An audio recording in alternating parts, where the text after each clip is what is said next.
माँ Gayatri recording studio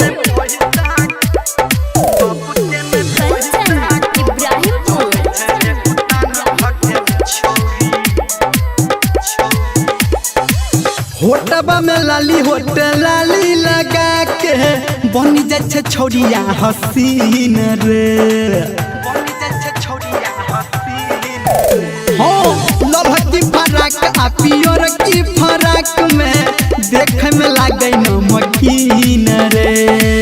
कखनो पहिरे जींस कखनो रे चोली चले छे रगड़ के रोड की मांगे अंग्रेजी में सॉरी बाबू के न पैसा कौड़ी चले छे रे उतान भके छौरी बाबू के न पैसा कौड़ी चले छे रे उतान भके छौरी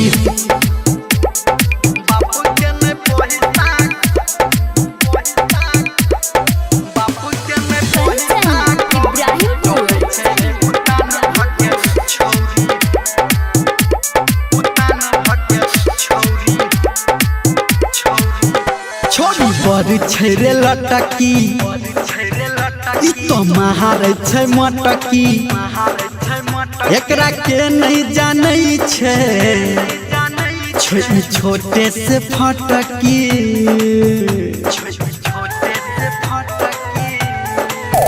छोरी बड़ छेरे लटकी ई तो महार छै मटकी एकरा के नहीं जानै छै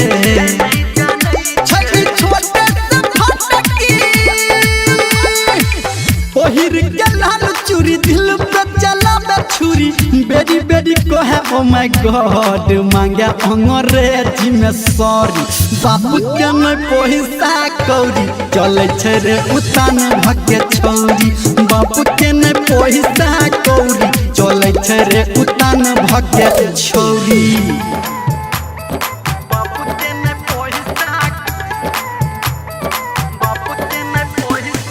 माँ गायत्री रिकॉर्डिंग स्टूडियो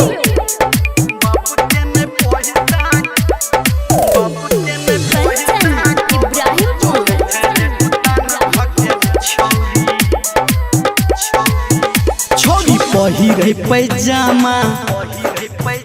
एले उलटा जमाना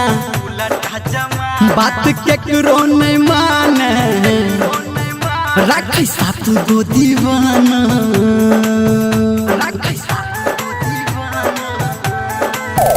छोड़ी पहिरे पैजामा एले उलटा जमाना बात केकरो नहीं माने रखै साथ गो दीवाना कहे धर्मेंद्र निरमलिया रे सही छै बीएफ सबके कोट मांगे अंग्रेजी में सॉरी बाबू के न पैसा कौड़ी चले छे रे उतान भके छौरी बाबू के न पैसा कौड़ी चले छे रे उतान भके छौरी।